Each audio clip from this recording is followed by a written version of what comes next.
Olá, tudo bem? Estou de volta para mais uma aula de ciências sobre o nosso fluxo de energia, né, no nosso meio ambiente. Entender como é que a gente pode obter energia das coisas ao nosso redor, dos animais, das plantas. Tudo isso, nesse processo, são importantes. E nós precisamos uns dos outros, assim como da natureza. Vamos entender um pouquinho a importância desse fluxo de energia nesse meio ambiente aí, tá bom? Para entender um pouco mais, a gente vai relembrar que nós vimos na aula passada sobre a fotossíntese, né? Lembra? A planta, ela produz seu próprio alimento. Mas aí, se eu pegar uma planta, lembrando nesse processo, lembrando um pouco da cadeia alimentar, ó, pego aqui a planta, que realiza o processo da fotossíntese, tá? E o ratinho, ele vai lá e faz uso, né? Ele se alimenta dessa planta. Ele obtém a sua energia aqui, ó. Aqui da planta. Deixa eu até colocar mais próximo, para a gente entender direitinho aqui como fica esse processo, tá? Então, o ratinho vai lá e obtém energia aqui desses vegetais que ele consome. Lembrando, e esses vegetais, eles obtêm energia através do processo chamado fotossíntese, que é esse esquema aqui que nós vimos na aula anterior, tá? Que a luz solar, ela reflete nos vegetais, ela retira água e sais minerais do solo para obter a sua própria energia. E o ratinho vai lá e consome. Opa, ele se fortifica da energia aqui, ó, química desses vegetais, né? Retirada da luz solar, da energia solar obtida anteriormente. Então, o ratinho, ele se fortificou, tá aqui, bem alimentado. Continuando nessa cadeia alimentar, que é muito importante na natureza aí, a gente vê aí o ratinho, ele pode ser devorado por quem? Para poder se alimentar nesse processo. Olha só, o ratinho, ele pode virar refeição do animal chamado cobra, né? A cobra se alimenta dos ratinhos aqui, nesse processo. Então, a cobra, ela se alimenta desse animal na natureza. É importante nesse processo aqui, nessa cadeia alimentar, onde ele fortifica o outro, tá?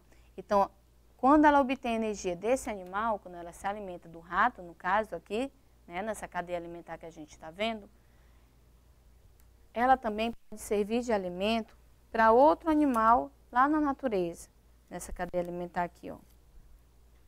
Vamos lá?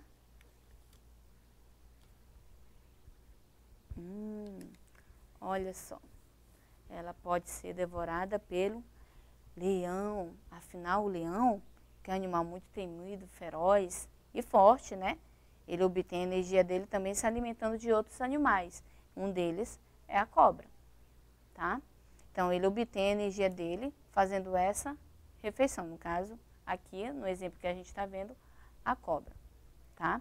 Então, depois dele obter essa energia, tá? Tem restos de alimentos. O ratinho pode deixar dos restos, a cobra também, o leão.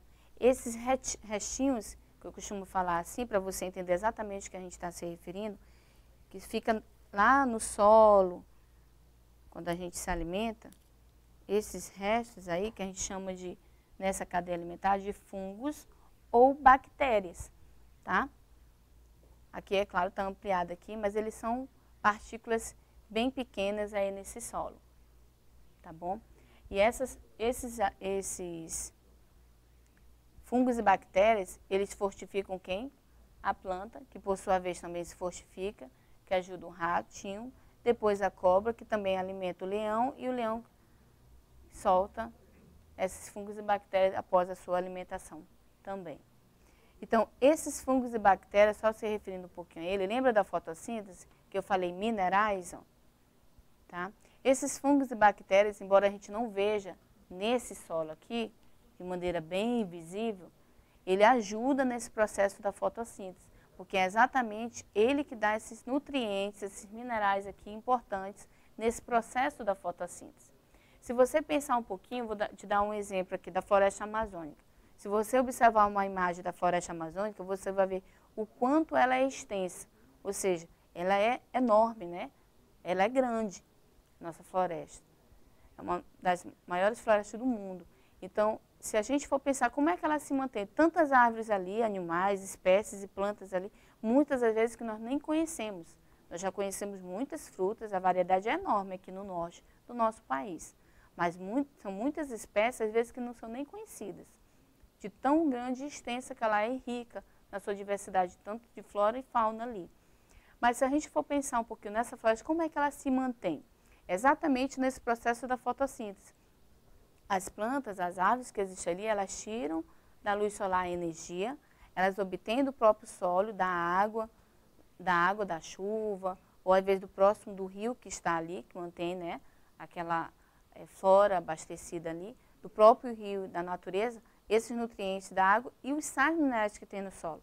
Porque os animais que a gente viu nesse processo aqui, ó, por exemplo, cada um deles, eles ajudam nesse processo e essas bactérias, esses fungos que são deixados, essas partículas aí no solo, tanto restos de frutas, de vegetais, às vezes até de restos de outros animais que ficam no solo, servem como nutrientes ao próprio solo. E o solo, quando ele se fortifica, ele passa esses nutrientes para a planta que está ali, né, que está plantada ali, está se nutrindo dali. E aí a floresta, ela se mantém firme e forte.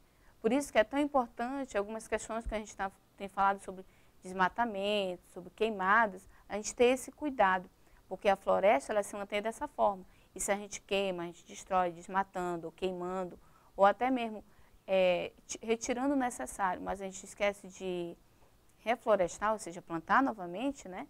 A gente está degradando cada vez mais o meio ambiente do qual fazemos parte. E a gente obtém energia desses próprios elementos que nós vimos aí. A planta, por exemplo, como nós vimos na aula passada, ó, eu me alimento do frango. Eu posso me alimentar do frango, mas ele, por sua vez, precisa também se alimentar. Então, ele precisa desse elemento também importante, que é o milho. Ó. O milho fortifica o frango. E o frango, por sua vez, quando ele está bem cheio, está gordo, farto, a gente vai lá, né, mata esse animal e se alimenta. Né? A gente faz pratos saborosos na nossa mesa. Então, por isso vem, da onde vem esses alimentos, a energia desses alimentos vem todo desse processo. E uma coisa liga a outra. Se eu maltrato o meio ambiente, um dia eu vou acordar e não vou ter o necessário na minha mesa, né? Não da forma adequada, degradando tudo ao meu redor. Ah, eu prejudico só os animais, prejudico só as plantas. Não, a gente automaticamente também é prejudicado, porque a carne também que vai para a minha mesa, ó, que vem do próprio gado, aqui, ó, ele também se alimenta, ou da ração ou do capim, mas não importa, mas ele obtém energia desses nutrientes. E é importante a gente ter esse cuidado, tá bom? Ao se alimentar. Então, nessa cadeia alimentar, olha só, nesse processo tão importante, a gente também obtém alimentos diretamente da fotossíntese, desse processo aqui. Por quê? Quando eu me alimento de uma fruta, de um legume ou de uma verdura, eu estou obtendo energia diretamente da fotossíntese, tá? Daqueles nutrientes ali quando eu rego a minha planta, deixo ela tomar o sol necessário, né? Cada planta ela tem uma necessidade diferente também. Não pode tomar sol demais, nem água demais também, porque eu estou maltratando em vez de ajudar aqui, ok? Então a gente precisa ajudar nesse processo tão importante que chega em nossa mesa para obter energia desses alimentos nessa cadeia alimentar. Não apareci nessa cadeia alimentar em momento algum, a não ser aqui, ó, como eu falei, do milho, do frango, e a gente se alimenta como ser humano, né? Então eu faço parte dessa cadeia alimentar. E se um dos elementos nessa cadeia, ele tiver alguma dificuldade e sumir, for extinto, como às vezes a gente até fala também sobre essas questões sobre a extinção, né? A gente precisa ter esse cuidado, porque a gente vai provocar uma quebra nessa cadeia. E um dos elementos, ele vai ter consequências, até chegar em nós como seres humanos. Às vezes a gente olha um problema como se estivesse bem distante e a gente não fizesse parte dele, mas nós fazemos sim, principalmente quando se trata do meio ambiente, a nossa volta à sociedade, do que chega à nossa mesa, do que a gente precisa, até do ar que respiramos, né? Como eu falei, a planta, ela solta o oxigênio puro ali. Se a gente desmata, a gente vê um ar cada vez mais pesado, tudo bem? Nossa aula fica por aqui, eu espero que você tenha compreendido. Te aguardo na próxima, para a gente continuar falando sobre esse assunto e fazermos algumas atividades, tudo bem? Tchau, tchau.